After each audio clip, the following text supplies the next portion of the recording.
Hey there, everybody. Welcome to the Mark Mo Show podcast, Season 6, Episode 6, Older, Younger, Better Together. How y'all doing today? Said in the tone of the the Daft Punk song, Older, Younger, Better Together. Anyway, hi. Hola. How it do, folks? I'd like to introduce I'm Mark Maloney. Hi, I'm your host of Mark Mo Show. I was about to say, I didn't even know your name until you said that. I know, pretty much. The other day, some guy called me freaking Al. I'm like, Al? Al. Thought it was Al Paraiso. I thought you were Punk Smileys. Oh, I'm Guy Smiley. Guy Smiley. Yep. And I'm Smy Guiley. Smiley Guiley, yep. Yep, we have different mothers together. So, anyway, I'm Mark Maloney. This is my co-host and producer of the show, Aiden Maloney. How are you doing today, man? I am fantastic. A little off kilter, kind of a morning, and weekend in general, honestly. I got like 11 and a half hours of sleep last night. Clearly I needed it. Wow. Believe it or not, woke up still tired. Yeah, that could have a lot to do with whatever illness you have too. It's like tail end, but it's around. Yeah, oh, for sure. And my sleep pattern was a little weird because Fridays at my job, a little bit easier than Monday through Thursday, a little less tense. It was crazy. It was a crazy Friday. And I'm working nonstop for 8 hours straight. And so I get home. Well, no, first I did some shopping. I was 20 minutes. It didn't take that long. So I was shopping, grabbed a couple of things. And I headed my way home, and I get home. And I'm like, okay, I'm going to eat. So I ate some food. And then I was out on the Snoozing. couch. Out. We're not talking a 45-minute nap. 3 hours. Wow. 3 hours. I literally opened my eyes, and I don't think it was a consistent 3. I'm sure I kind of moved around and woke up here and there, but I was so out of it, I didn't have a concept. And all I know is I looked outside and it was dark. Oh, that's always so trippy. And I thought to myself, did I just miss my Friday night? Did right. I just literally... Is today tomorrow already? Right. And I'm thinking if it's midnight or 1, the night is shot and I'm just going to go to bed and we'll wake up and start Saturday. And I woke up, it's 9:30. I'm like, man, that's crazy. So I ran to the kitchen because there was something I forgot to put away. So I put it away, and I went back on the couch. Bam, another hour gone. Whoa. I'm like, dude, what the hell? And so it's 10:30, and I thought, okay, it's now or never. Yeah. I'm either going to get up, get ready quickly, and go do something, or the night's shot. Yeah. So I took a super quick shower, got changed, off to Zombie Club. Got out there by 11:30. Mind you, I took a 5-hour energy, so I was smart about that. Yeah. And I got out there and I closed it. So then I came home, and it was 3:30, 3:45. Yeah. And I'm like, okay, get into bed real quick. I got to get up and do my thing in the morning. And so I get into bed, and I could not sleep. Oh. Now I'm like, oh no, that nap and the 5-hour energy just messed me up all together.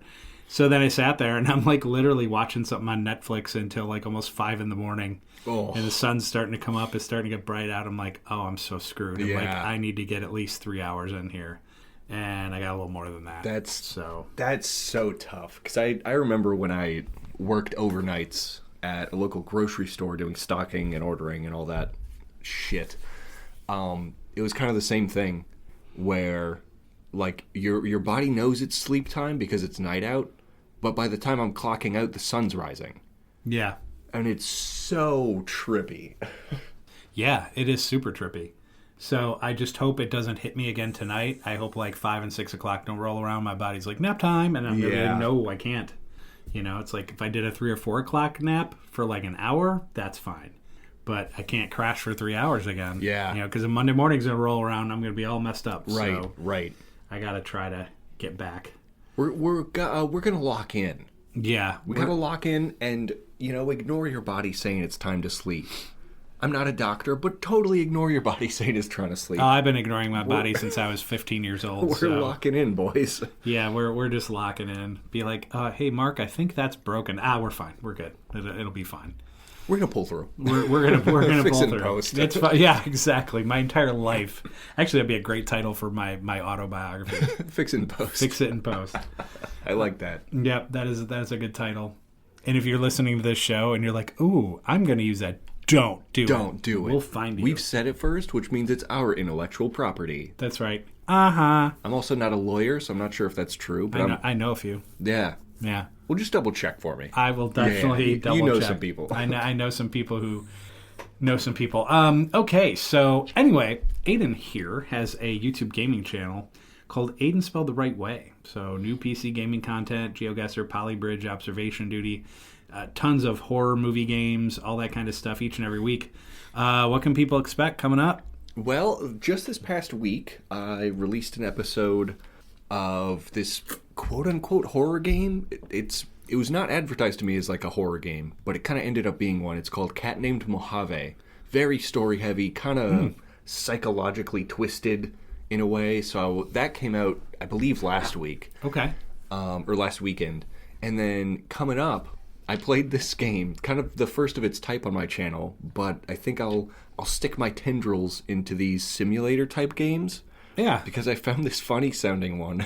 It's called Unemployment Simulator 2018. Oh no, I've lived that one. It's not a fun game. So I was like, that can't be real. And I downloaded it. It is real. And it's so real. Oh my god. So that'll be coming out, I believe, Monday. Very exciting. That's amazing. Very exciting. I love silly little games like that. Yeah. So that's coming out as well.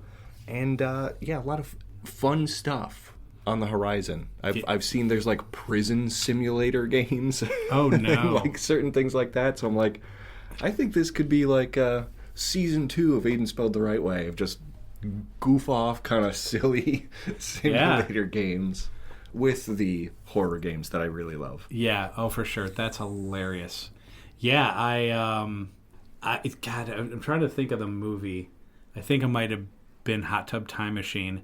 And it was before all the crazy hot tub stuff happened. And John Cusack just has this depressed life, and his girlfriend moved out, and his nephew's living in the basement. And he's Cusack goes down there, and he's just like, the kid's like literally sitting in the dark, and he's on his computer or whatever. And Cusack is like, "Are you still on that Second Life bullshit?" He's like, "Hey," and then it pans to like his game, and he's like doing these push-ups in his jail orange outfit, and he's like, "Yeah, man," he's like, "I gotta pump up, man. My court date's coming up." It's just hilarious. So yeah, Unemployment Simulator. I don't know about that one. Well, you'll have to watch and find out. I'm definitely gonna have to watch and find out. It's just like week 3 of unemployment, and then I'm like knocking off a gas station. Right. You know, it's like, wow, this is too real. Anyway, we also do some gaming over at A&M Gaming. That's our collab site. So all the stuff we do here on the Mark Moe Show, the improv, ad lib, all that kind of crazy stuff we do here, and then some gaming, and we do some fun games, some games that allow us to be goofy and silly and everything. GeoGuessr seems to be the popular one. It's popping off. People like the GeoGuessr one. It's a lot of fun because a lot of times people can kind of play at home because they can see as you're toggling around these Google Maps as you're trying to figure out where you're at. It's kind of a fun thing to play along with because you'd sit there and be like, oh, it's Topeka, Kansas, and you can kind of, kind of do that. And then people leave a comment like, oh my God, guys, that sign you passed 10 minutes ago. It literally said Senegal on it. Exactly. Why are you dropping in France? Right. So we have a lot of fun with it. But we do a lot of different games. Observation Duty, we'll have to do another one of those soon. We did a BuzzFeed quiz last week. And it's getting pretty good response so far. And anyway, Aiden goes on a rant. I go on a couple rants. A couple, actually. One warranted, one I'll let you decide. I was just hot. You were hot. You were hot. All I'm going to say is Coldplay. Just check it out. It's pretty amazing. And like I actually listened back on it, and I don't know. I know a lot of other creators, and I've talked to them, and I'm like, you listen to your own stuff. And so many people are like, oh, I don't like the sound of my own voice. I don't like listening back too much and this and that, which I totally get. Even when we were on radio, like we'd be on the radio, and I'd be like, bah. And be like, I just don't like listening to music. Sure, yeah. But I guess you kind of get used to it. And this episode, the BuzzFeed one, I watched the whole thing. I actually had it on at work. Yeah. And I was giggling. I was just laughing. The rant is pretty epic. So I don't know how far into that game it is. Probably about halfway, but it's pretty funny. It was in the first quiz we did, I think. I think the first quiz we did was about music. Was the music one? And okay. You were the one supposed to be taking it, and I couldn't shut up. Yeah. Oh yeah. And then the topic of Coldplay came up, and Aiden just ran with it. You know, and Aiden made some sort of comment like, "Hey," I'm like, "You go, dude. You are on one right now." It would be bad form as a podcast host for me to break in when you are on that roll. But it's funny, so you guys should definitely check it out. And I don't know if I mentioned Aiden's gaming platform that he does. It's called Aiden Spelled the Right Way. So they're both on YouTube currently, so you can check out all of that gaming content. I think it's pretty good stuff. It's a lot of fun, so definitely check that out. And this, of course, is Mark Mocho. Hola. And we always start out with a dialogue, and then we get into some nonsense and tomfoolery and shenanigans later on in the show, which is always a lot of fun. So I think it's fair to say that I know a lot of people. What? I know, it's a shocker. Oh, my goodness. I know a lot of people. And we're from Valparaiso, Indiana. And for people like, where the hell's that? It's Northwest Indiana, which is technically Chicagoland. Right. And so we're 45, 50 minutes outside the city. We're not super far. Closer than half the suburbs. Right. So anyway, not only that, but I know people in Chicago. I know people all freaking over. The point being that I'm not friends with everyone I know, but I am friends with many. Some closer than others, obviously. Some of these friendships I've had for decades. Some of these people I've known since childhood, and I'm still close with them. I have friends that are in their 20s. I have friends that are in their 70s. One of my best friends I met while working in Chicago. So this would have been 2004, 2005-ish. And she was the controller of the company. So like accounts payable, accounts receivable, like all that kind of stuff. Payroll, all that. And I was operations. So a lot of times we have to work together on different stuff. So we started hanging out. We would take smoke breaks together, have some lunches, grab a beer at the end of a long day, whatever. So we ended up becoming really good friends. Karen was also 23 years older than me. And we lost touch a little bit after the business went under. But reunited a year later when I took this gig in Southwest Florida. And we picked up our friendship like we saw each other the other day. It just and that's when you have like a solid friendship, when you can just pick up. After you've been apart from someone for a while. And so, we're down in Florida. It was kind of funny, actually, because, I go down there, and she must have seen that on Facebook or whatever, and said, wait a minute, are you down here? Are you just down here for a short time? Or are you I'm like, no, I've got a condo in Fort Myers. She's like, I live in Cape Coral. Now, for those who may not know Southwest Florida, Cape Coral to Fort Myers, 25 minutes-ish, give or take. Not far at all. Right. So she's like, holy shit. We're back on, dude. I'm like, yes. We are so back, boys. Now, when I went down there knowing nobody. I had my kids at home. I'm a mess. I'm like, this sucks. And how awful is that when you're down in the Sunshine State, you got the Gulf of Mexico a half an hour from your house, and you can't enjoy life because you're just miserable. All of a sudden you realize you have a friend that's like less than a half an hour from your house. You're like, oh my God, this is great. Right. So we pick back up, right? And so, we watched the Broncos, that Super Bowl. They beat Superman and the Panthers. That was awesome. We watched that together. For years she had been like, I'll fix your golf swing. So one day I was like, hey, you want to go out and fix my golf swing? She's like, that sounds awesome. So sure shit, she watched me for 20 minutes. She's like, oh, turn your hand over a little bit and don't hold the club so tight. I'm like, okay. Straight shot right down. I'm like, God damn it. I'm like, so we could have done this like 10 years ago. She's like, yeah. I'm like, okay, just checking. So dumb.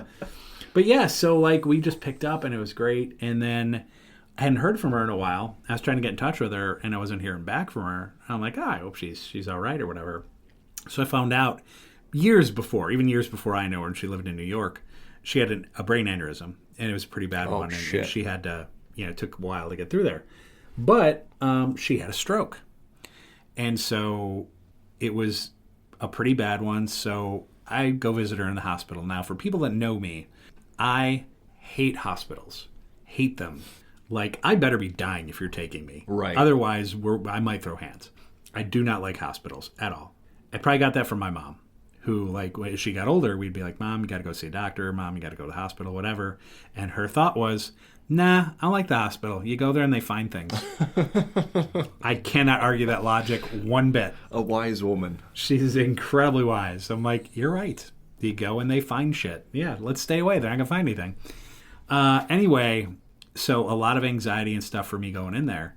But I went in there, gave her a smooch and a big hug, held her hand, and we just chatted. Sometimes her group of friends were there.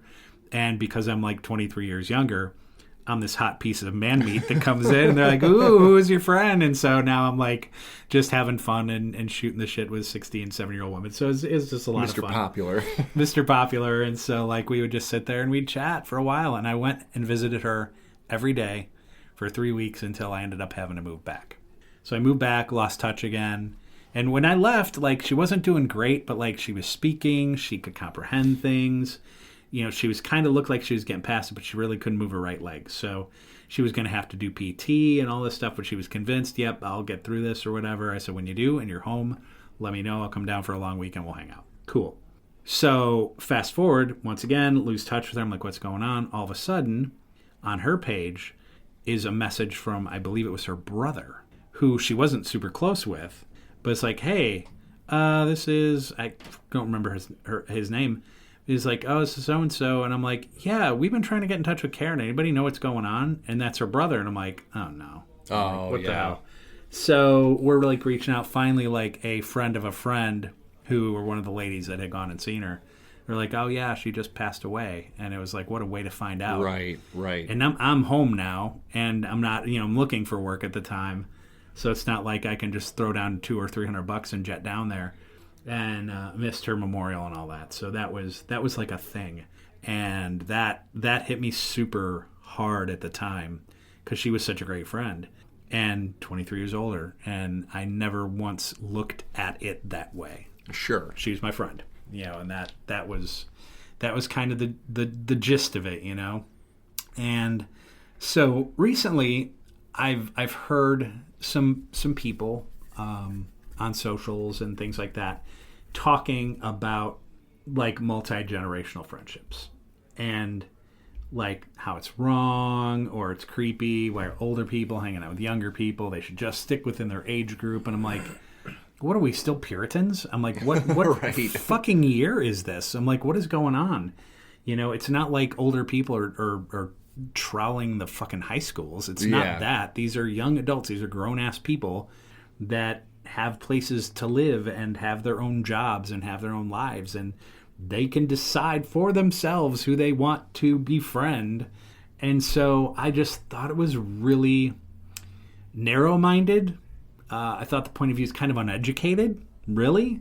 And, speaking from someone that has younger friends and older friends, I just thought to myself, I'm like, there are so many benefits to friendships for young and old alike. And so I took a dive. I took a dive in. I'm like, okay, this can't just be my point of view. There's got to be studies, there's got to be articles, things like that support this. And there are, overwhelmingly.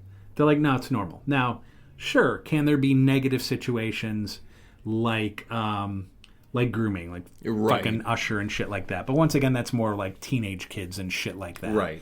And I'm sure there's red flags like if just older dudes are trying to sleep with younger girls or vice versa.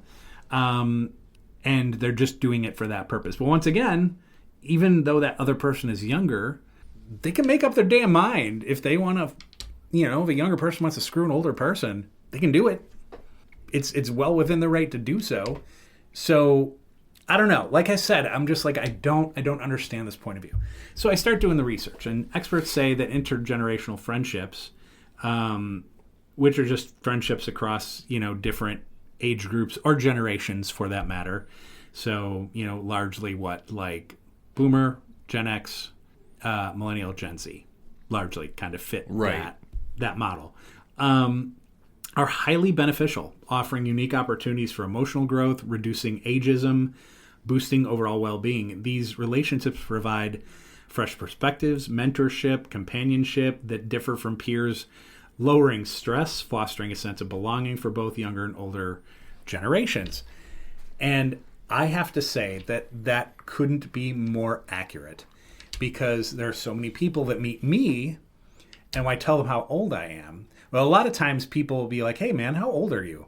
And if I don't know them, I'll be like, "Guess," because I want them to guess. Sure. Every time they guess, it's always younger, by sometimes as much as 10 or 15 years. Damn. And I just start laughing, and I'll just be like, "Well, first of all, thank you very much." Right. And I'm like, secondly, and then I tell them, and they're like, "Get out." And I'm like, "No." Even when I talk with people on the phone, they're like, "How old are you?" And I tell them, and I'm like, "Oh, dude, no, I literally thought you were like 38. Yeah. And it's because that I think these friendships, they rub off on you in a positive way. It keeps you young. It keeps your mind young. And that's what I love about them. Right.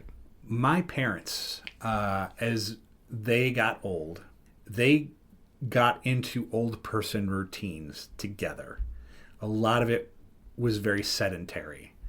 Like, I watch Home Shopping Network. My dad goes downstairs and he watches some old sitcoms, and then he comes up and he makes lunch, and then they either go to the grocery store, the doctor, and if it's Sunday, they go to church, and literally rinse, repeat, rinse, rinse, repeat for almost 2 decades. Damn. And I said to myself, and I was still married to your mother at the time, I said, "Dude," I said, "if that ever becomes us, I want you to take a Glock and put it to my brainstem and end that shit, because I'm not doing that. I refuse. I will not do it." And so with these multi-generational friendships, it kind of provides that. It keeps me young, and it's fun, and it gives me things to look forward to other than like work and go home. Right. And eat and sleep, and work and go home and eat and sleep. I mean, there's got to be more to life, life than that, right? So anyway, there were some key insights from experts, right? So mental and physical health. So these intergenerational connections help combat loneliness and improve life satisfaction. Studies show that it lowers stress and blood pressure. I need that. Yeah. With older adults and younger friends feeling more youthful. Perspective and wisdom sharing. So younger friends often bring energy and new ideas, while older friends provide experience and perspective, aiding in life challenges. And it can also be important too, that those different life experiences are shared, because while the older generations above you have more life experience, even as a younger generation, you have a different life experience. Yes. Because they were 26 at some point. I'm 26 today. Yeah. But the 26 years I've lived were a very, very different 26 years than the first 26 years of somebody else's life that 100%. maybe grew up in the 60s or 70s. Yep.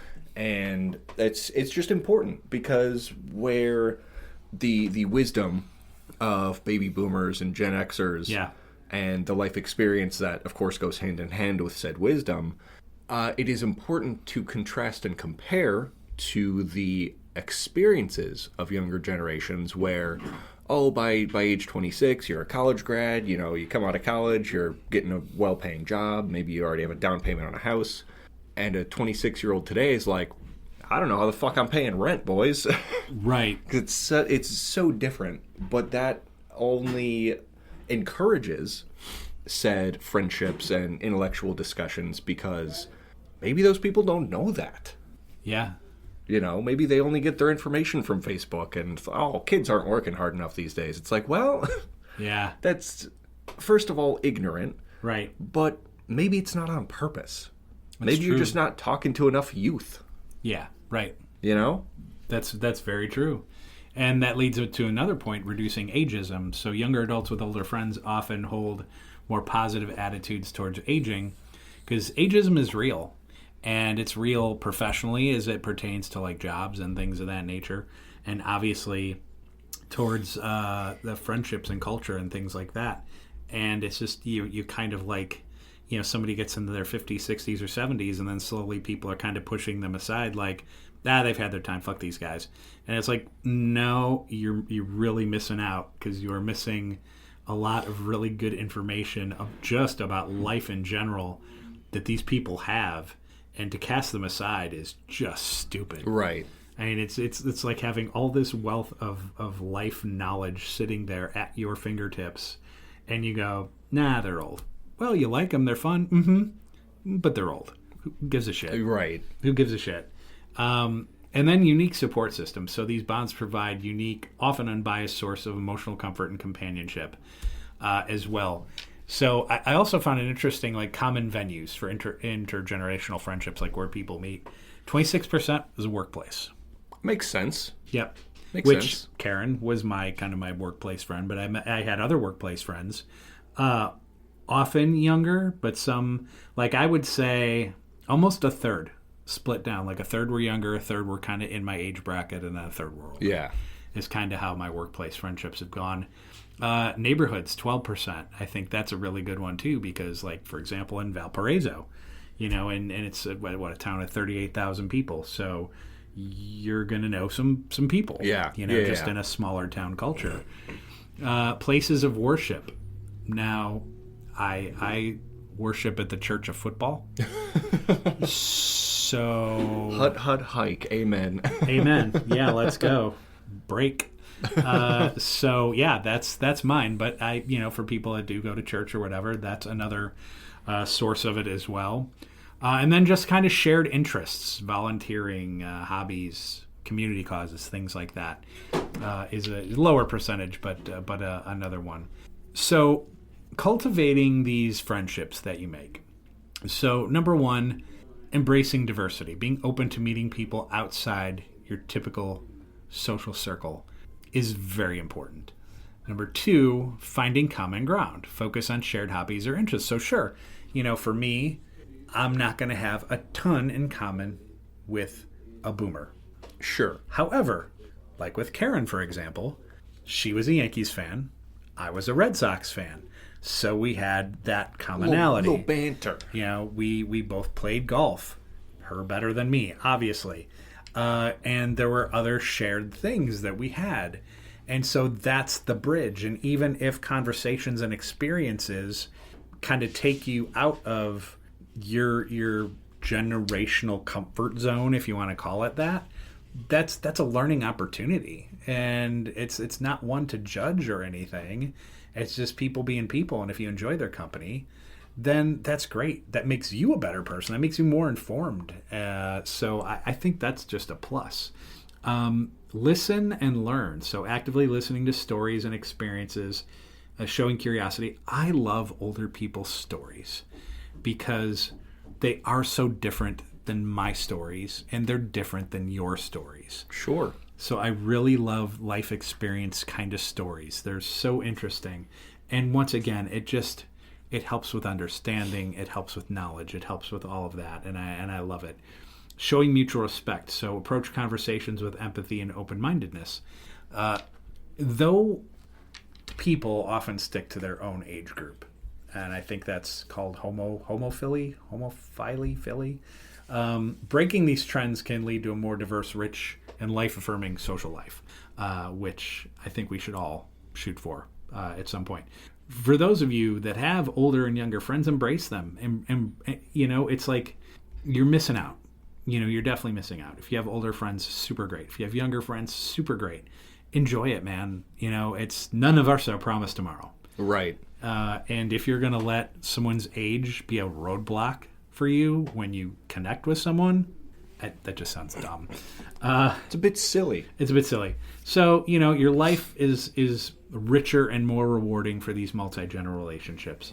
And for those of you that are so highly critical of these generational friendships, eat a dick. I mean, I don't know what else to tell you. It's just a very, very, very old-fashioned view, and might not even be an old-fashioned view, because I think these multi-generational, they're much more common today. There was a poll in one of the articles that I read. Almost 70% of people have friends outside of their generational group. Right. Yeah, that makes sense. 70%. Now, that percentage 30, 40 years ago is probably lower, but there were still... I remember friends that my dad or my brother had and things like that. Some of them were older, some of them were younger. And so it's just like, I don't get it. Yeah. I don't get why people are so narrow-minded and uneducated about it. As I said, I'm sure there are creepy motherfuckers out there that, try to take advantage of younger people. I get that. And those people, fuck them. I agree. Right. But those are such a small percentage of people that generally just want to befriend someone because they like them and they get along with them and they have commonality and their differences are a plus and not a minus. Yeah. So that's what I get out of all that. And that's such an important final point you make there, is that these differences, this person likes Fortnite, this person likes Minecraft, well, you both like video games. You can chat about that. Right. This person likes cars and this person is really into model trains. Yeah. It's cool. Well, you both maybe like combustion engines or so. The difference is, while they can be stark, right, they can be educational. Absolutely. They could be entertaining. Yep. And there's just so much to learn. Yeah. There's so much to learn. And that's something I learned from a young age, is that learning should never stop.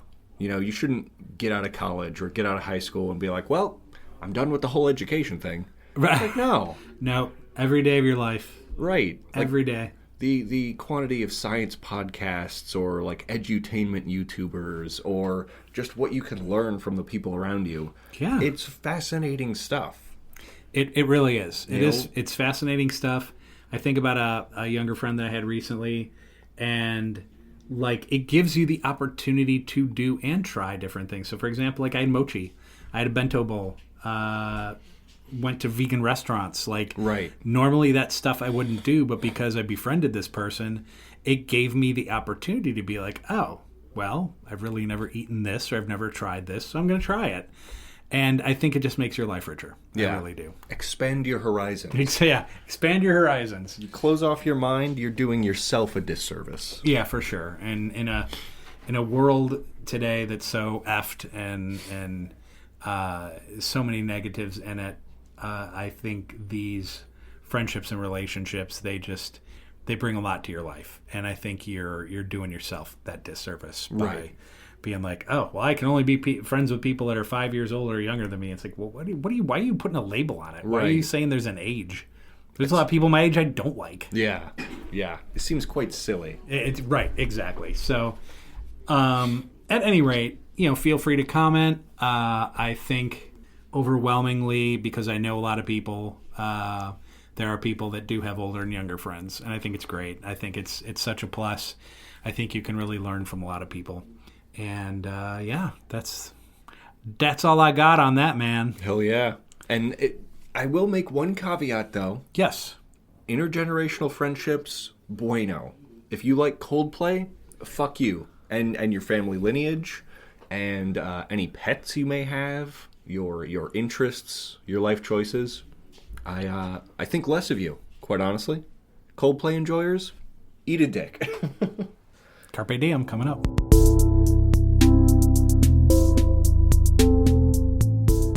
Hey everybody, we're back.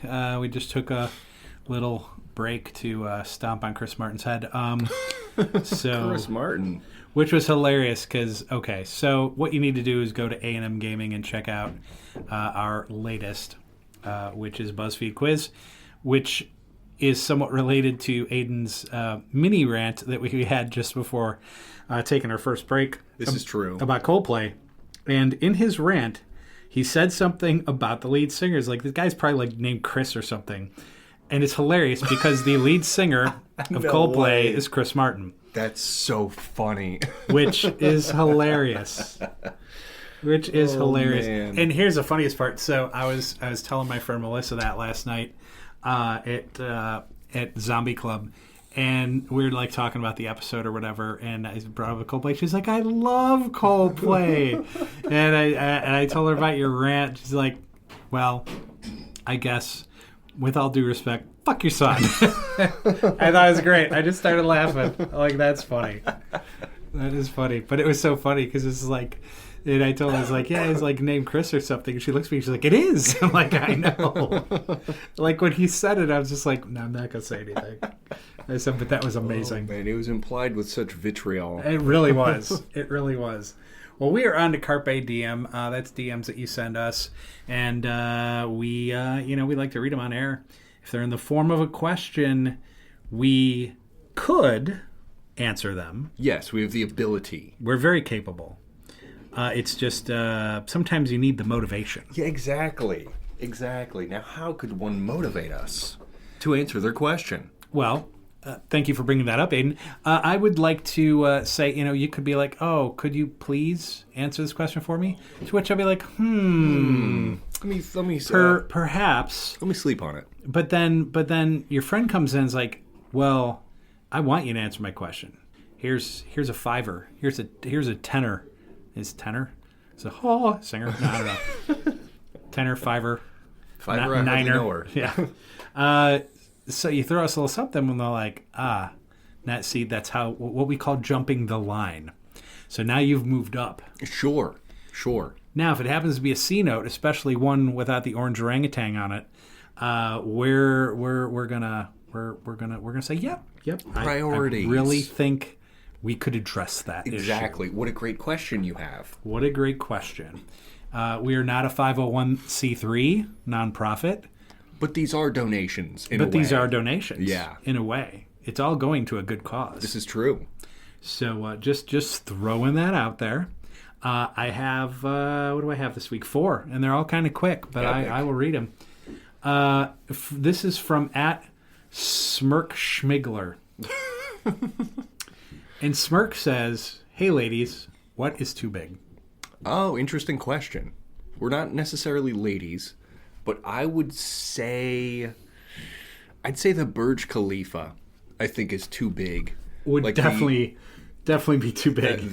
The amount of minutes it would take, in an elevator even, to get from the bottom floor to the top floor. I think that's just too long.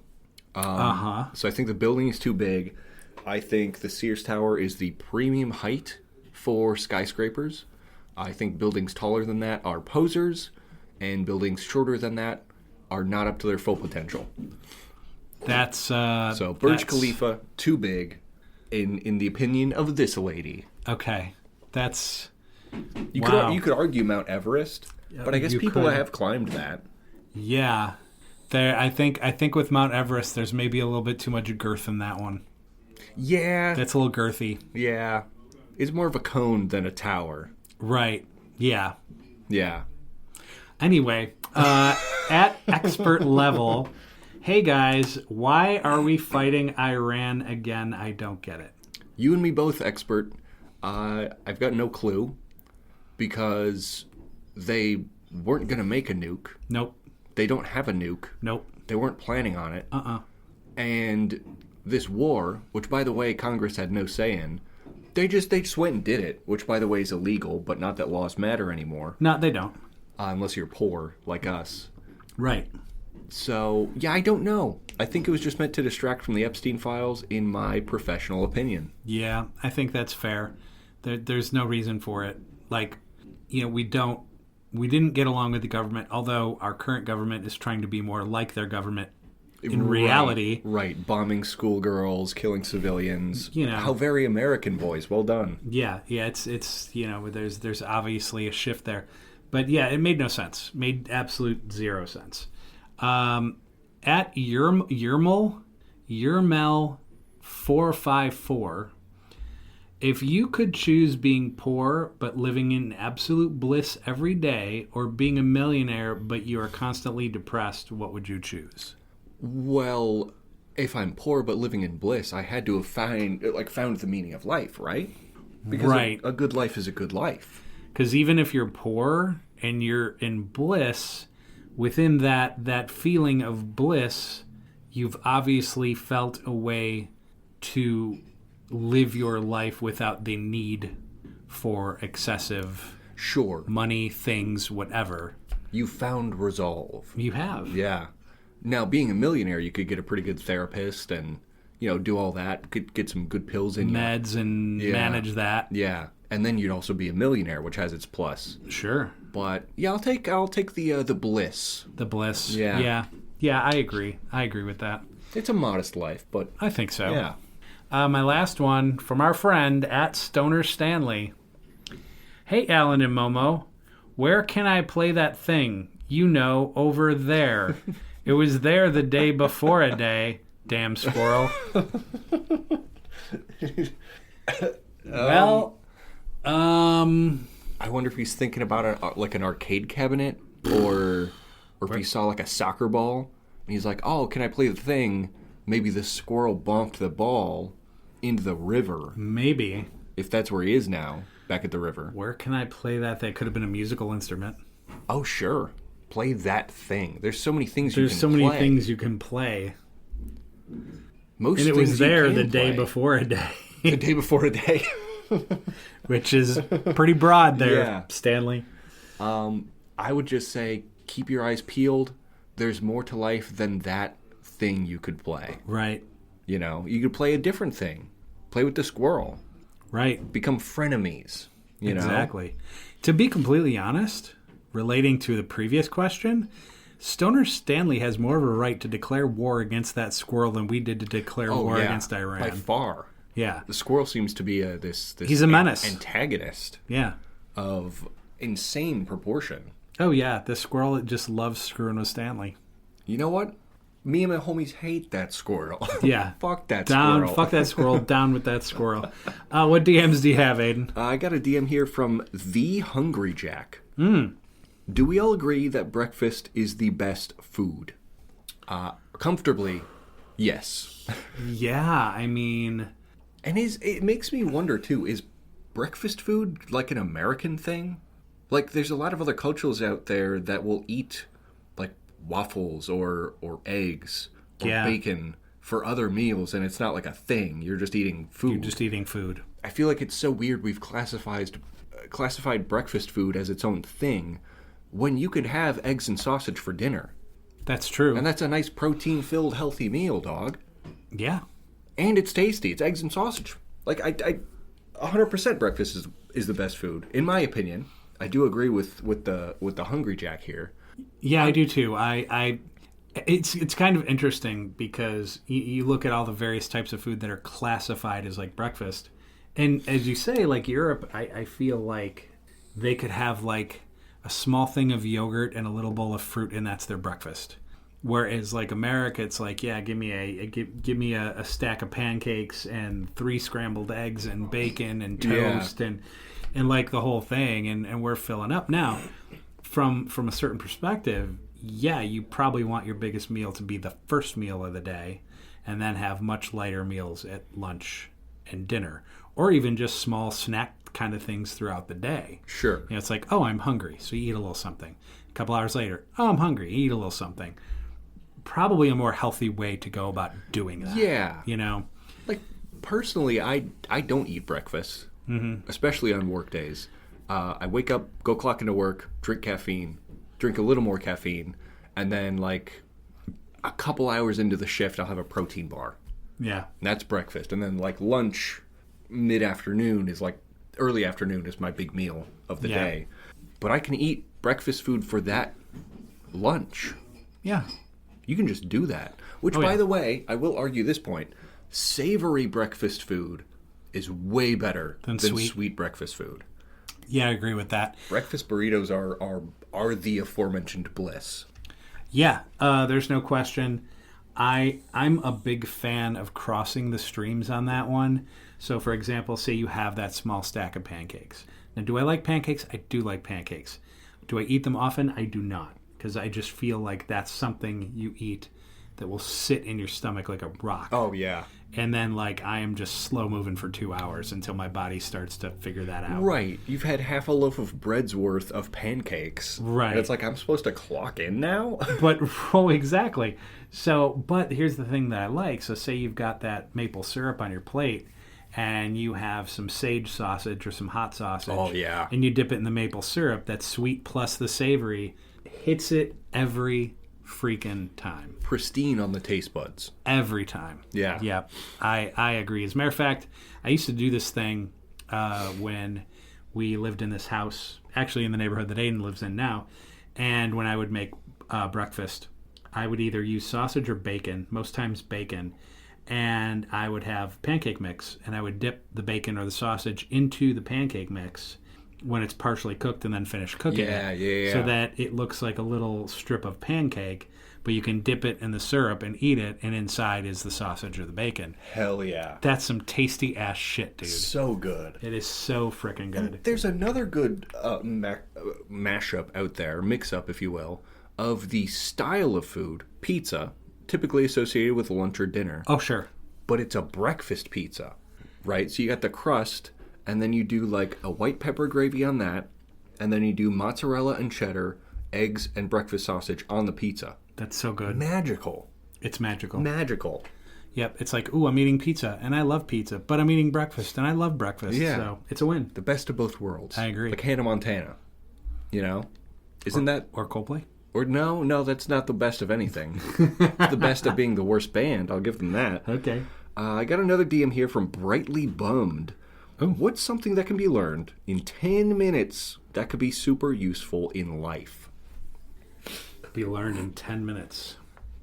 First, I got a couple things that come to mind on that front. Something you could just check off the list in 10 minutes and just be able to utilize.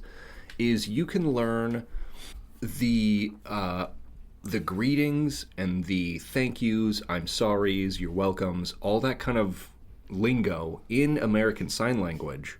You can learn all that in 10 minutes. You know, learn the alphabet, learn how to say hello, my name is whatever, here's what thank you is. Slim Shady. Yeah, exactly. But if you just learn like the most basic of lingo in American Sign Language, you'll be able to utilize that whenever.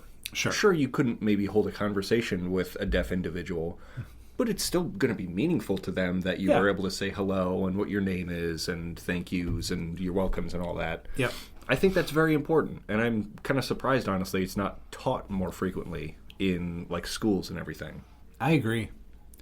In 10 minutes, I could probably teach you the value of multi-generational friendships and what an amazing benefit it would be to you. We took 20 to do it, but you could fit. You could cram I'll narrow it down. I'll cram it down. Yeah, I'll cram it down. I would. Oh, another good one, because I have a lot of friends and siblings that don't know how to parallel park. Brother, you can do that in 10 minutes. Easy peasy. Any residential road that does street parking. Yes. Pick a car and just parallel park behind it. Just parallel park behind it like 10 times. Get the motions down. If you're afraid of that, find a cone, a traffic cone, whatever. Yep. It's so simple. And once you've got it, you've got it. Yeah. You know, it's like riding a bike. You'll know how to parallel park. Yep. And it will be useful, and it will come up if you drive a car. Yeah. I lived in the city, and when you live in this would be the city of Chicago, but any major city would qualify. Knowing how to parallel park if you live in that environment is essential. Yeah. Absolutely essential. I could parallel park SUVs, vans, trucks into the smallest spaces. Now, there's going to be a bitch when I have to get it out of there. Yeah. You know, maybe someone will move out of there beforehand, which is fine. But yeah, I could parallel park anything. Very useful. Incredibly. Last DM I got here today from Crippy Grew. Yeah. Checking it again. If you're a single guy, why are you and do you like it? Ooh. Well, I'm not a single guy, and that's actually something I've been thinking about for a while, is most of my adult life I've spent in relationships. Sure. I think the longest span I spent single was a couple months. Yeah. But there is some kind of freedom about it Yeah. that's nice. But then again, you have to deal with like, oh, you get home and then it's just you. So it's like, there's pros and cons, but most of my adult life I've spent in relationships. So I wouldn't necessarily know Yeah. how to contrast and compare it. I do remember my teenage years, which I spent most of single. Yeah. I didn't really do much. Like, I played high school baseball, but besides that, I just watched a lot of YouTube and like ate celery and taquitos every day. And like, Yeah. I look back on those days fondly because I didn't have to pay bills or taxes. Yep. But then I'm like, was I really happy doing all that? I don't know. Probably. Probably. Yeah, I'm the kind of the same way. I've been in relationships from about 1990 until about 2015. So that's like 25 years Right. of being in relationships to then not being. And the not being, it's not so bad, which once again gets back to friendships again. Like if you have a good core group of friends, 8, 10, 12, 15 friends that at any one time you could be like, hey, let's meet at the bar, let's grab some food, let's go throw the ball around. I mean, like whatever. Then you're good because you're getting that interpersonal connection with people without having to have a relationship, without having to be accountable to another human being, and which isn't necessarily always bad, but when you've done it for so long now, like I have, would I miss the freedoms that I currently have if I were to be like, okay, I really like this human, I'm going to commit to this human, and then all of a sudden you're weeks or months into it and you're like, wow, I'm miserable. Yeah. I'm totally miserable.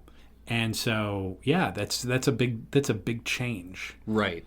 So I think just get a good core group of friends. I think you're fine. Or if you're just a friendly person in general, go out and make a new one. Yeah. Just like, because I honestly can sit at a bar and make 2 or 3 friends every night. Every night, guaranteed. Right. I can do it. And so that's great. And sometimes maybe it doesn't really become a friendship. You just see them like out once in a while. Or you actually make a friend. It's like, oh, now I got a new friend. Sometimes friends fall off. Sometimes it's because they get married or have children or things like that. I went through that a lot because I had a family and kids before my entire group of college friends. Like I was the pioneer. And then as my kids got older, then they started getting married and they started having babies. So by the time my kids were getting old enough and were kind of out on their own or just kind of self-reliant, they're got 1, 2, 3 kids and they're in school and they're participating in this, that, and the other. So now it's like, oh yeah, I'm ready to like get all my friends back. And then it's like, oh no, they were where I was 10 years ago. And it's like, shit. So you're kind of forced to be like, okay, well, I guess I have to go make some new ones. Yeah. But in terms of like a relationship, no. Like I've told this to a few of my friends. Like if I could get like a friend with benefits or 2, where you're getting maybe that physical contact or that intimacy that you don't have, which would be kind of the only thing missing, like if you just had a bunch of friends. Like if you had a couple of friends with benefits, why would you need anything?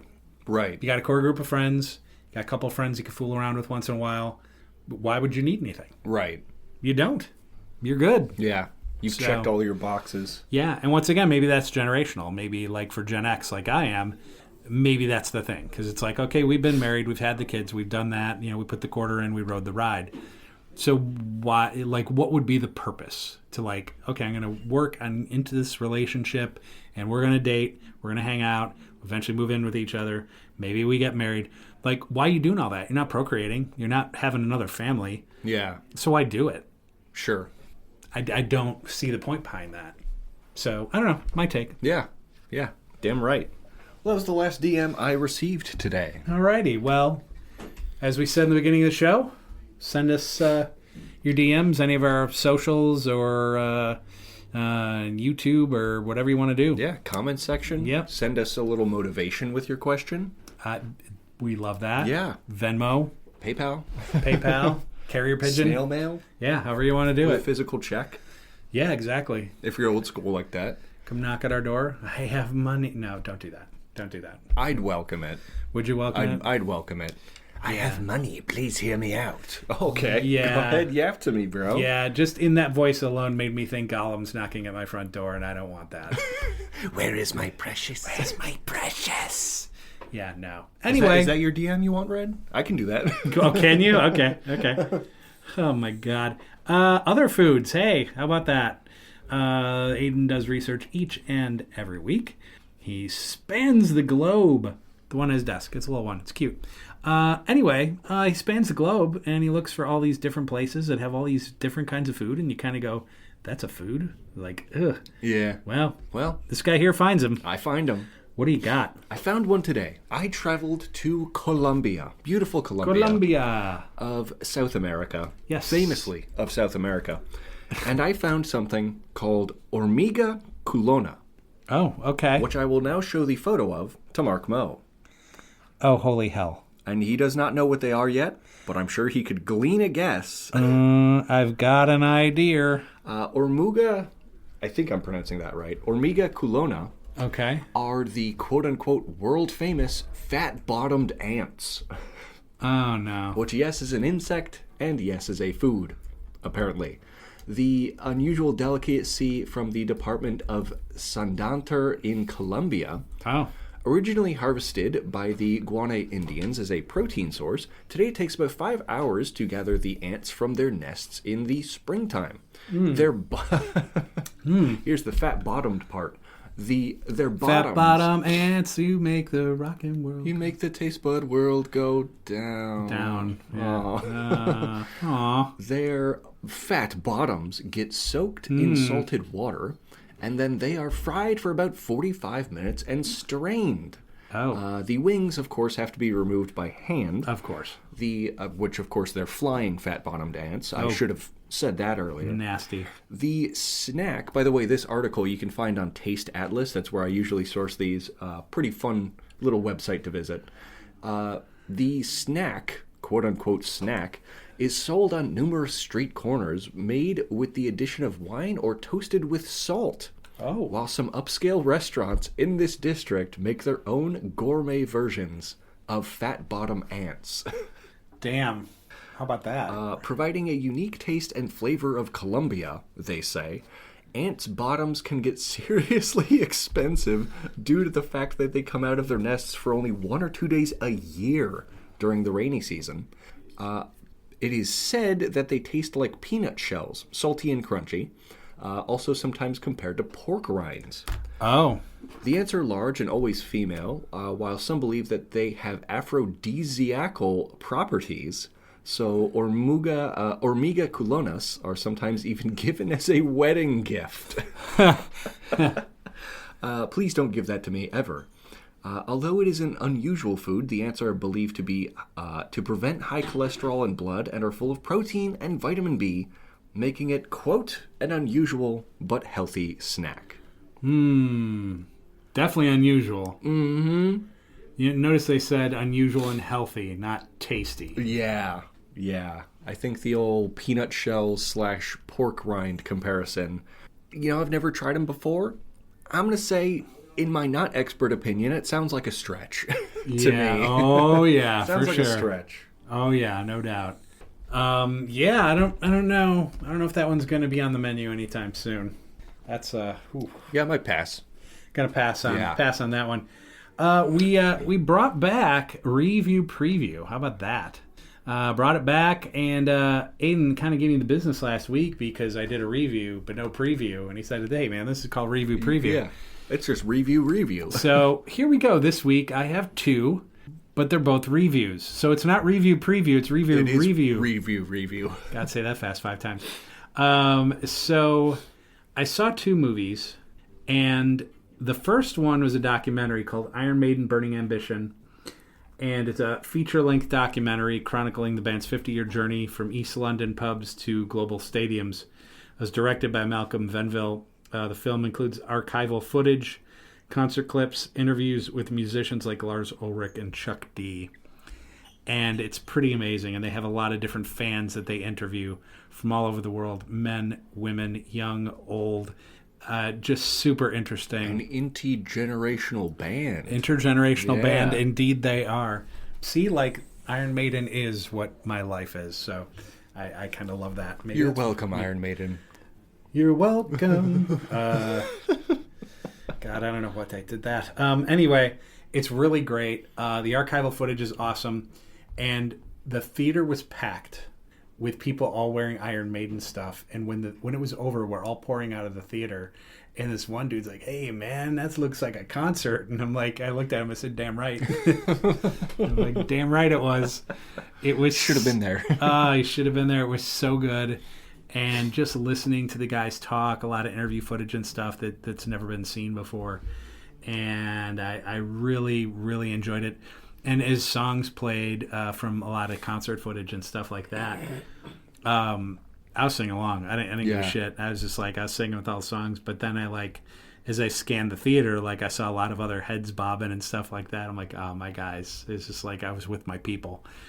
So that one is definitely a 5 out of 5. The full 5 stars. Yeah, that I don't know if I've ever given that before. No, I recall you've given 8s and 9s out of 10, but I think that's the first 5 on 5 you've given. Yep. So that's a 5 out of 5 star. The other one is a pretty good one too. It's called Hokum. So it's a new gothic supernatural horror film written by Damien McCarthy. Stars Adam Scott, who I think was in Community. Was he in Community? Adam Scott, he was in... Or the other one. Parks and Rec. Parks and Rec, yeah. That's the one he was in. So it stars Adam Scott. He's great. He was so good in this. As Ohm Bauman, an author who travels to a hotel in Ireland unaware that it might be haunted. Also stars Peter Coonan, David Wilmot, Florence Ordesh, Michael Patrick, Will O'Connell, Brendan Conroy, and Austin Amelio appear in supporting roles. International co-production between Ireland and the United Arab Emirates. UAE. How about that? Which is interesting. That's fun. Yeah, it was totally fun. And the movie's really good. They really kind of explore Adam's past with his mom and his father, and he's dumping their ashes there because of this hotel. It's where they took their honeymoon. So he takes their ashes and he dumps them by this big tree. And you learn throughout what happens with his mother and how it affects him and his relationship with his father and everything like that. And he is he's an author, and he's working on this last book of a trilogy, and he's trying to figure out how to end it. So he's going there to write, and it turns out to be super duper interesting in terms of this haunted place and things like that. And I'm not going to get into all the little spooky things that happen because I want you to go see it and be spooked by it. But it's really, really interesting. It's very Irish, and Adam Scott just plays a dick. He's just such a dick. But there's a reason why he kind of is the way he is. Maybe a little bit of an arc turn for him later on, but I really thought it was very well done. Not a gore movie, not anything like that, just very spooky and haunting. And I almost prefer movies like that over Saw, I cut his arm off. I mean, this is kind of gross to me. It's not I want to be scared. I want all the little bumples on my arms. The bumples. Little bumples, little hairs standing up on my... I want that. And I got that 3 or 4 times in this movie. So that was really good. So I give that one a 4 out of 5 too. Hokum is really good. You should check it out. Hell yeah. And that's in theaters now? That is in theaters now. You can go see it. I think Iron Maiden was a limited release. So I'm not sure if that's coming to any of the social platforms like Peacock or Netflix or Amazon or anything like that. You sell it as a Blu-ray or something. I mean, possibly. I'm sure physical media is coming back. I did hear physical media is coming back. I hung on to VHS. I've got 40 or 50 VHS. So I've thought about buying the combo because you can still get them, the VHS and the DVD. Yeah. But I primarily just use my Xbox for playing DVDs at this point. But yeah, I prefer having them. I have this really good library of DVD movies. So between having Peacock and Netflix on my phone, and then Aiden's Disney whenever I get my Roku situation restored, between that and my DVDs, I don't need the rest. Yeah, I just don't. It's all good. And if I love a movie, rather than being oh, I haven't seen that movie, I wonder if it's any good, rather than experimenting like that sometimes, I just look at my library and I'm Nah, let's watch Old Yeah, School for like the yeah. 18th time, because it's amazing. Chuck Bad Boys in there. Oh, dude, I do. It's so I great. do. Even the new ones are still good. So well done, boys. I think they've stuck with the same director for all their Bad Boy movies, I believe. And the what's it? The Equalizer movies. I think that's Antoine Fuqua, I think is the director's name, and he's been the same throughout too. So I love when they're able to have that continuity. Yeah, because yeah, I yeah. think that keeps the trilogy Style or of the more. movie. It keeps it strong. Yeah. Yeah. Anyway, we're gonna take a quick break, and then we come back with You Just Made the List coming up.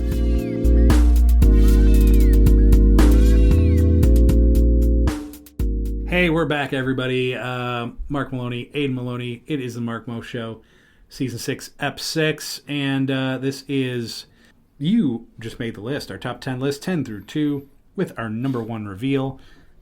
Different topics each and every week. And only rule, I don't know if you knew this, no rules. Woohoo! Let's freaking go, chat. Bit of a relief, yeah? Let's freaking go. Yeah, let's go. This one is kind of fun. We discussed it a week or two ago, and I made a quick note of it, and thought, okay, now's the time. Top 10 worst songs to strip to. How fun. Yep. And Aiden, if you wanna kick us off, so I have partaken at such clubs, not recently, but in the past from time to time, and if you take them for what they're worth, it's a fun time. Everybody's having a good time and whatever. And the songs are like the same, like 10 to 15 songs every time, because there's just certain songs that are good for that type of dancing. But there are songs that should never make it inside a strip club, ever. But it might be entertaining to see a girl try to strip to it. And it'd be hilarious to be like, oh my God, that actually worked. What the hell happened? At any rate, Aiden, why don't you start us off, man? The 10 worst songs to strip to. 10 worst stripper songs, in my opinion. Here we go. Number 10, and I'll save my big number 1 reveal for the end. Yes. Number 10, Axel F by Crazy Frog. Oh, wow. It's like the ones... Bang, bang.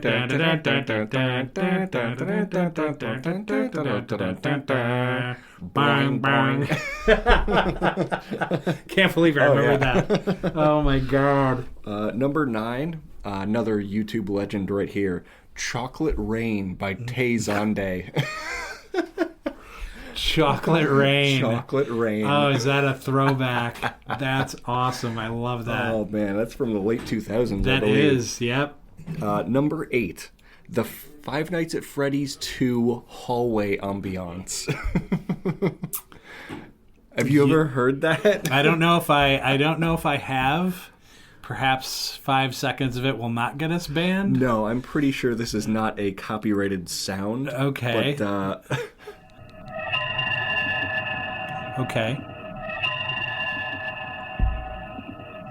Yeah, I don't know what the 1 hour of this. of that. Yep. Oh my God! Yeah, I don't think there's much that they can do with that. Oh my gosh! The FNAF 2 hallway ambiance would be hilarious. Oh my God! Number 7, It's Been a While by Stained. It's been a while. Try to dance to that. No, I don't think you can. Number 6, The Gummy Bear Song, performed by Gummy Bear. I'm a gummy bear. Yes, I'm a gummy bear. Yeah, it's been a gummy bear. Oh my God! Number 5, The Baby Elephant Walk by Harry Mancini. Yeah, that one's not good. Yeah. That's not good for that at all. Number 4, the Phineas and Ferb theme song. Holy crap. 104 days of summer vacation and school comes along just to end it. That's hilarious. Ladies, any strippers that are fans of our show, first of all, how you doing? Secondly, I shouldn't. I don't need more problems. But I challenge you. It's a challenge. You work at now. Polecats or you work I challenge you to pull that one off. Yeah. And then send me the video, please. Make Phineas and Ferb a reality. Yeah, right. Exactly. Oh, my God. Number 3. Had to put it on here because I believe we talked about this. And I was like, yep, that fits. Mr. Trololo by Edward Keel.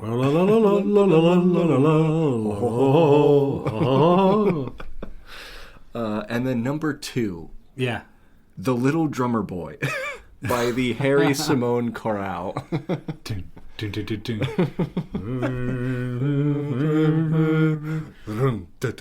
Oh, no. Yeah, I don't know. I don't think that one works. Holy shit. And that was your number 2? That was my number 2. Okay. I'm going to start out. Number 10 is the AIDS song from Team America World Police. Everybody's got AIDS, AIDS, AIDS, AIDS, AIDS, AIDS. Yeah, you probably don't want that vibe inside the strip club. Sure. I don't think that one's Unless. Unless, yeah. Number 9, the Seinfeld theme song. Oh, yeah. All right. Boom, boom, boom, boom, boom, boom. Boom, bum, bum, bum, bum, bum, dum, ba-dum, bum, bum, bum, bum, bum. Number 8, Taps. Oh my God. I almost killed my co-host on that one. Holy. Dun, dun, dun. Real military funeral vibes. Military funeral strip-a-thon. Yeah, who knew? Let's go. Number 7, the Star Spangled Banner. Oh my God. America. Number 6, the Macarena. Because all they can do is the Macarena. There's no other dance you can do. There's nothing. You're just doing the Macarena. That's it. Number 5, Thomas the Tank Engine theme song. Oh, yeah. Now, mind you, and Aiden can talk more about this, there is this version of it. Biggie the Tank Engine. Biggie the Tank Engine. Find it on YouTube. Good. Check it out. It's that tune. I almost pissed my pants the first time I heard that. And then it's just Biggie in the background like, I got 7 Mac 11s, about 8 38s, 9, 9, 10 Mac 10s. With the Thomas the Tank that Engine. Song, yeah. It fits, though. It fits. It fits, though. Number 4, Proud to Be an American by Lee Greenwood. Oh, my God. Proud to be an American, where at least I know I'm not free. Number 3, Amazing Grace on the Bagpipes. Oh, no. How do you strip to that? Everybody in the crowd's going to start tearing up. It's like, well, yeah, they just killed the vibe in the old strip club. Holy hell. And number 2, Never Gonna Give You Up, Never Gonna Let You Down. Rick Astley. And I believe there's some alternate version of that song, too. I believe. I know... similar to Thomas the Tank Engine, but I don't... Young Gravy did a... Never Gonna Give You Up. Oh, did he? Sample, yeah. Oh, that's funny. It's a great song.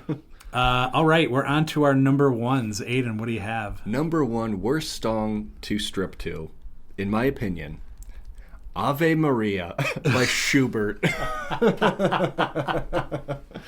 That's hilarious.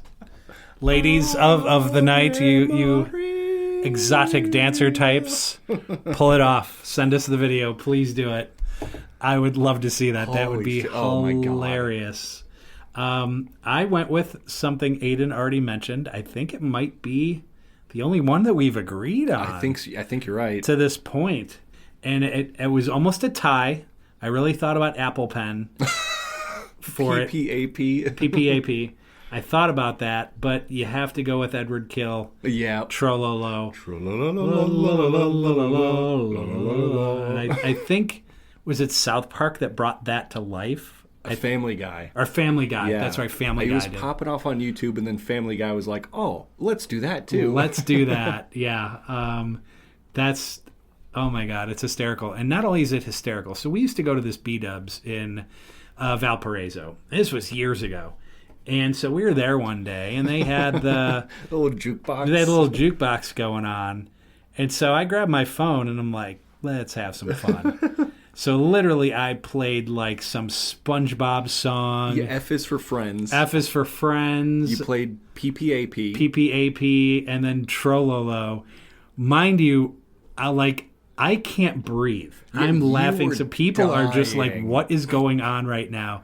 And some manager goes into the kitchen and yells. You were laughing too hard to notice, but I saw it happen. One of the managers of the B-dubs went into the kitchen and thought one of the cooks had done that to the jukebox. Quote unquote, which one of you assholes is playing this music? And they turned the jukebox off. They turned it off. They just went to like TV audio. Oh my God. It was hilarious.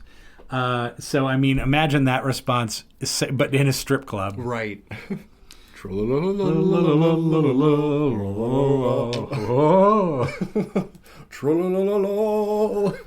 Yeah, that's gonna kill. So, ladies, dancers, hit us up if you try any of these. We would love to know. We would absolutely love to know. If there's any songs you thought of that should have made this list, let us know. 100%. That brings us to our next segment, which is Down the Reddit Rabbit Hole. So Aiden jumps on Reddit, and he goes down the hole pretty far. As far as I want to. As far as you want to. And so where did the hole take you this week? The hole took me today to something healthy. You know? Oh, okay. On the other foods, we talk about something yucky, ewy, no thank you. Well, today, I found this neat little chart. How not to die, they say. The Healthy Dozen. Okay. 12 foods to eat every day for optimal health. Number 1 is beans. Cooked beans. They suggest lentils, black beans, kidney beans, chickpeas. Sure. You know what the difference between a chickpea and a garbanzo bean is? About 45 cents. I wouldn't pay $100 to have a garbanzo bean on my face. No, oh my God. Oh my God. Number 2 on this list is berries. You got to get your antioxidants. They suggest you eat berries. Like Berry White, Chuck Berry. Mostly chuckberry, but Mostly they also chuckberry. chose raspberries and Got strawberries. you. Okay, no, that's good. Number 3 is other fruits, such as apples, bananas, kiwis, pears. A little fibrous, a little sweet. Sure. You know. They say vegetables, broccoli, cauliflower, Brussels sprouts, and then greens in general. You should be eating collard greens, kales, arugula, spinach. Nice. They also mention quote-unquote fruit vegetables, bell peppers, tomatoes, things like that. Flax seeds, which I'm surprised to see here, but they've got a bunch of healthy oils in there. Ground flax seeds added to oatmeal or smoothies or whatever. Nuts, healthy source of protein and healthy fats. You want those unsaturated fats. That's the healthy kind. Unsats. Yep.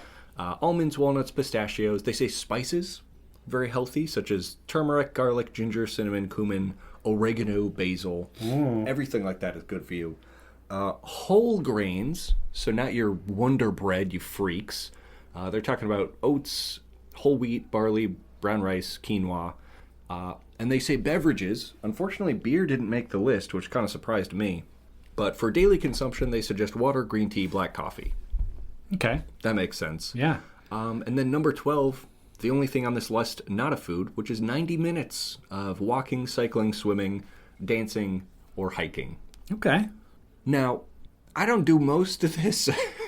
I'll have my greens. I do pretty good on eating greens and nuts and proteins. I do consume water and coffee most days. That's good. The rest of it, I'm like a third of the way to not dying. That's good. You know, I maybe do 4 of these 12 regularly. Okay. But that's about it. That's it? The other 2/3, it's like, give or take. Yeah, I'm kind of the same. I'm the same way on that for sure. I can't remember the last time I ate a flax seed. No. Yeah. I don't know. Yeah. Well, there's some tips and tricks for you to sure. live forever, they say. Damn. Well, that's if you eat that way, good on you. Yeah, keep it up. Great work. Yeah, we can all try to do a little better. And that brings us to while you were sleeping. So Aiden finds something, be it a YouTuber, a movie, a show, book, could be anything, that maybe just kind of slid under the radar a little bit, and we kind of all missed. Or maybe just something we haven't tuned into that we should be tuning into. Damn right. And Aiden, what do you got, man? I have a movie from the year of 2017 that was critically acclaimed. I thought it did fairly dang well for being an excellent movie, but I think people have forgotten about it, and I think it deserves a watch or a rewatch. And the reason I bring this movie up today is because I bought the DVD Blu-ray of it, and it came with the director's cut with like alternate endings that this director had thought of, and they actually filmed. And the movie is Get Out. Oh, yeah. Directorial debut of Jordan Peele. Yep. Absolute cinema genius, this guy. Get Out from 2017, critically acclaimed psychological horror film written and directed by Jordan Peele, starring Daniel Kaluuya as a young black man who uncovers a sinister conspiracy while visiting his white girlfriend's family for the first time. It is incredible. It's incredible, and I think anyone that hasn't seen the director's cut or the alternative endings of this movie, I think it's not only worth a rewatch, it's worth watching those cuts as well. Sure. Because they are fascinating. I won't give away too much, but the original ending of the movie was changed. Oh. How it was written was changed last minute because they did this whole interview with Jordan Peele for this cut of the movie. And he was like, the ending as we wrote it was kind of a downer. It was a little bit too real. Yeah. As he says. So they switched it up to be a little bit more pick-me-up, because if you remember in 2017, boy, I wonder who was president, and everything was terrible.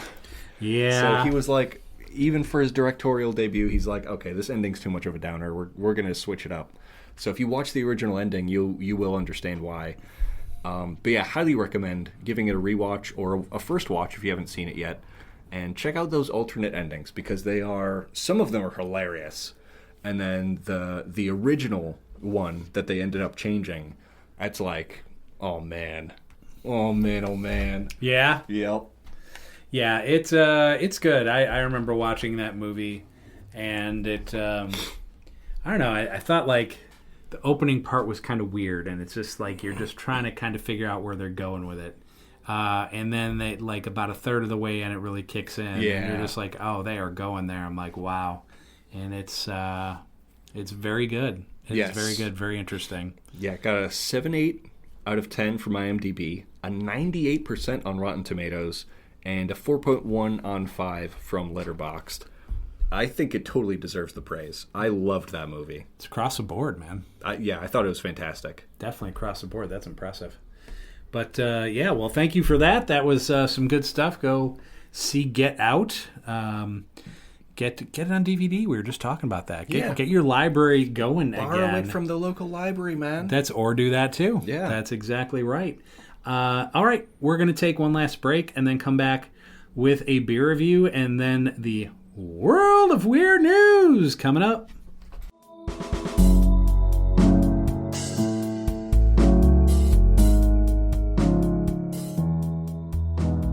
All right, we're back, everybody.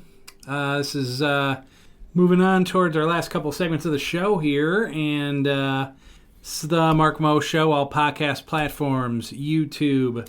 Like, subscribe, smooch, share, whatever you want to do is totally great and wonderful. We appreciate you. Check out all our gaming content as well. This is our beer review, and might be the only meaningful beer review. And yeah, so what do we have this week? What are we trying? This week, drinking from Bell's Brewery, out of a Comstock, Michigan. Big Hearted IPA. Ooh. I believe we've tried the Two Hearted IPA before, but this is the Big Hearted variant, a double IPA / Imperial, 9.5% ABV. Woo! Okay. Little supaishi on that one. 59 on the International Bitters unit, so a touch higher than what we usually drink. As they stylize it, Bell's says this Imperial style IPA, citrusy and berry hop aromas with a balanced but slight bitterness. So we will be trying this straight out of the can today, ranking it on a scale from 0 to 5 on how much we enjoy it, and we'll give you a little flavor profile. And of course, let us know in the comments what you are enjoying today. Agreed. Sláinte. Ooh, she's smooth though. That is definitely an IPA. This one hits your IPA notes. Yep. Oh, yeah, for sure.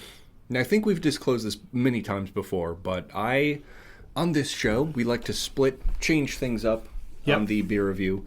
I'm more of an IPA and stout and Belgian enjoyer. You're more of the lagers and pilsners and Belgians as well. So yeah, this IPA may not be up your alley, but I'm interested to hear what your thoughts are on it. Yeah, it's good. To me, it is way smoother than I thought it would be. Super clean. Definitely hoppiness. Hoppy. Yeah, It's hoppy. There's a hoppy. I really like that. There is a touch of fruitiness in there. Just a touch, yeah. Touch of fruitiness. The hops are definitely flavor forward, but it's not terribly bitter in my opinion. No. Like I've had IPAs where like the powerful citra hops are just first and foremost, and it tastes like licking a pine tree. Right. This is so kind for being 9.5%. Very kind on the palate. Yep, I would agree. I quite like this. Clean finish on it, I would say. Definitely hoppy. Yeah. Oh, yeah. Flavor profiles, I picked hoppy, clean, and malty. Yeah, I went hoppy, clean, added fruity in there with that touch of not quite pit fruit, almost a touch tropical, maybe. Maybe. A hint of guava in there, perhaps. Yeah, for sure. Cool looking can. Very cool. Yellow and purple. It's got big fish on it. Maybe it looks like a. You all right over there? Oopsie. Sorry, it's my first day. That's fine. Yeah, it's my second. Yeah, it's like a big fish, maybe a trout. Flying through a forest, it looks like. As trout do. As trout do, yeah. The one thing people know about trouts, famously. Flying forest. Fish of flight, yeah. Fish of flight, yep. I really enjoy this. I think as far as IPAs go, Yeah. which are kind of in my wheelhouse, Yeah. not my favorite. I think it could lean into the fruitiness more, where this one is just kind of clean. It's maybe just one note or two note where it's just hoppiness with a touch of tropical. I would say if it leaned into the fruitiness a little more, I'd go a little higher. But I enjoy it nonetheless. I'm going 3.25 out of 5. Okay. All right, that's good. I went 2.75. Okay. Usually my high end for IPAs is like 2.75 to 3. So as IPAs go, for me that's not a bad score. Typically they're more like 2.25 to 2.5 if they're just kind of meh to me. Sure. This one is pretty good. There's no doubt. And the more you drink it, the more your palate gets used to that hoppy bite that you get at the end. Yeah. So, yeah, 2.75 I thought was pretty good for an Not IPA. bad. Yeah. Not bad. Average of 3. Average is what of we 3. land on. And I think that's fair. Yeah. That's definitely fair. Absolutely. And this is Bell's Brewery. I Brewery. think they're out of Michigan, yeah? Yes, that is correct. Yeah, very good. Quite enjoyable. Yeah. So they also do Two Hearted, right? They do Two-Hearted, yep. Yeah. Yeah, Two-Hearted and Light-Hearted, and they've got they do the Bell's Oberon, the wheat ale. Yeah. Yeah. Okay, yeah, that one I like a lot. Yeah. That one, I don't know if we've tried it on this show. But, I don't believe we have. we always unlock badges on our Untapped app. I now have unlocked the 2X Level 2. Oh! When a single isn't enough, make it a double. Doubling the hops and malts, that's cute. I like the way they did that. Usually I'm doubling up on something else. But a recipe results in a higher ABV and can pack quite a boozy punch. That's accurate. This is true. That's 10 different beers with the style. They contain Imperial Double in its style name. Try 5 more for level 3. Yeah. I ventured to guess you're probably like level 70 or some shit. Something crazy like that. Something crazy like that. It is my forte. Oh, for sure. Flying Saucer American Craft Beer Week 2026. Whoa.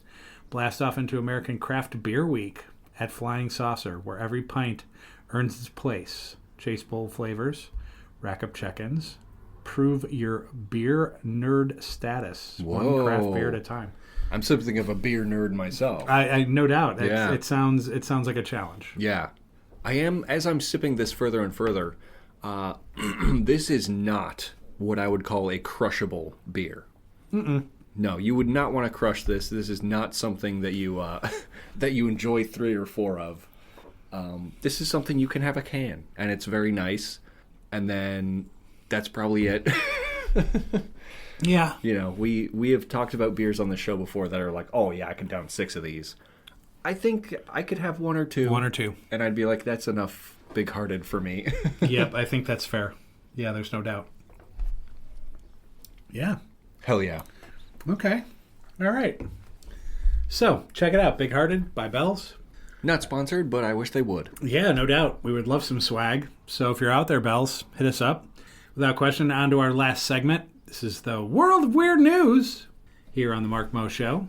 And I'll start out with mine. Some fired employees take the high road, some the low. Some choose to defraud their former employer out of tens of thousands of dollars via macaroni and cheese. What? Such was allegedly the case for Keyshawn Jones, who was fired from his job in Chick-fil-A in Grapevine, Texas, and about a month later, in November 2025, began a scheme of returning to the restaurant, hopping behind the counter, ringing up fake orders of mac and cheese, only to refund them to his own credit card. Oh my gosh. The restaurant owner reported the thefts, which totaled more than $80,000 over roughly 800 fake orders. Holy hell. And after a lengthy investigation, police arrested Jones on April 17th on charges of theft of property, money laundering, and evading arrest. The mac and cheese. This is the mac and cheese bandit. This is the mac and cheese of all time. It is. You know, back in Home Alone, you had the wet bandits. This is a mac and cheese bandit. The cheese bandit, for sure. I love this dude. I kind of support him. I kind of do. In his quest. In their quest. In their quest. Yeah. Against corporate America and greed. God bless Keyshawn. I mean, way to go. I mean, at some point, you have to know when is enough. Right. To get out of Dodge. Yeah. Had he stopped at 70,000, would he have gotten away with it? I think so. And we wouldn't have even known this story. Nope, because he could have just packed up the old family truckster and got the hell out of there. Exactly. You hung on too long there, Keyshawn. Yep. I'm going to go work for a Popeye somewhere else and pull the same scheme. Exactly. Now he becomes the red beans and rice bin. I love that. Yep. I love that. Okay. Now, last episode on the Mark Mo Show. Dun, dun, dun. I teased this story. Okay. Because we were low on time, couldn't make the cut work. The story being half-nude Boston man accused of forcing child to eat Gushers candy in restaurant bathroom. If you recall that headline. Yeah. And now we have the time to get into the story. This comes from masslive.com. A 34-year-old partially undressed Boston man has been accused of forcing a child to eat Gushers candy in a restaurant bathroom last month, then following the child and his friends to a nearby playground. This is not a good multi-generational friendship. Exactly. This is what we call a poor use of judgment. Yes. The incident, which resulted in a kidnapping charge, unfolded at the 99 restaurant on Austin Street in Charleston. According to a report from the Boston Police Department, a 13-year-old boy was at the restaurant that Saturday afternoon with a group of friends when he went to the bathroom and encountered this 34-year-old man he did not know. The man was standing in the bathroom shirtless, holding an unopened box of Gushers candy, oh my God. The report states. Gushers, for anyone that does not know, is a gummy snack with a fruit-flavored liquid on the inside. Thus, you bite into the gummy, it gushes the fruit juice. It's gross. Yeah, not very tasty. The man told the child to eat a gummy from the box. That's what we in the biz call alarming. That's sus, yeah. Oh, yeah. The child tried several times to go around the man who was standing now in front of the door to leave the restroom. The child asked to leave. The man, however, quote, maintained his position, inhibiting the victim from leaving and continued to demand the victim eat the candy. Oh, I don't know. Yeah. After being asked multiple times, the child said he felt intimidated, makes sense, and he was, quote, afraid of the large shirtless male. He eventually accepted one piece of candy and ate it in front of the man, who then promptly allowed him to leave the bathroom. Okay. The boy returned to his friends, and the group quickly left the restaurant. Smart move. They headed to a local playground on Eden Street, about a 10-minute walk. The man followed the children out of the restaurant and on their way to the playground. No. On their way to the playground, asking them to pass their basketball to him. Boston police were called to the playground just before 2 p.m. by the father of one of the children.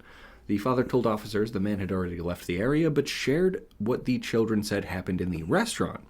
While one officer interviewed this 13-year-old and called for an ambulance, 2 other officers searched the area for the man. The child was taken to a local children's hospital for evaluation and a drug screening, of course, because, God forbid, this candy was laced. But that did come back negative, thank God. The police located the man on a different street, where he immediately told the officers, quote, "They was bothering me at the bar. I didn't touch nobody or nothing."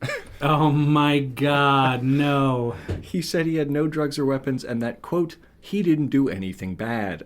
The officers handcuffed the man, and due to his erratic behavior and the nature of the call, as the investigation continued, he was placed under a Section 12 psychiatric hold for an unknown psychosis, impaired judgment, which we just talked about a second ago, leading to impulsive behavior and a fluctuating mood.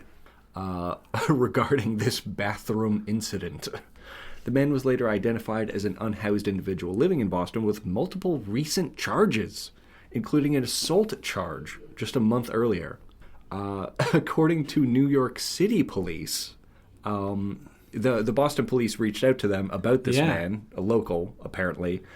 New York City said that he is known as an emotionally disturbed person with a significant criminal history. Oh my God. Get this, with records in Georgia, New York, Virginia, and North Carolina. Holy shit. My man was working his way up the coast offering gushers to kids. Yeah, that's no bueno. The days leading up to the incident, this disturbing incident with this 13-year-old, the man was accused of punching a concierge in the head at a local hotel. After the concierge told him to leave after he observed this man watching children playing nearby. Oh no. Yeah. Oh no, that's bad. Yeah. His bail was set at $1,500, which, in my personal opinion, that's a bit low. Sure. I know as a homeless person, that's probably money you don't have, but that's too low. I'm sorry. That is low. My man offering gushers to the kid in the bathroom. That's enough to be like, yeah, I don't think you get bail. No. I don't think you get bail anymore. That's a no-go. Yeah. Oh my God. So Boston man, no thank you on the gushers. Nope. They got to get this man some mental health care. They really do. They really do. That is that's a problem. That's a problem. What we in the biz call a problem. That's a problem. But hopefully you didn't have a problem with this episode. It's pretty good. So, Aiden, thank you very much for your contributions as usual. And, check us out on the old Mark Mo Show, all podcast platforms, and YouTube, as well as Aiden spelled the right way. That is his gaming platform. And then our collab, which is a gaming platform as well, A&M Gaming, all on YouTube. So check it out. I hope you guys enjoy, like, subscribe, all that good stuff.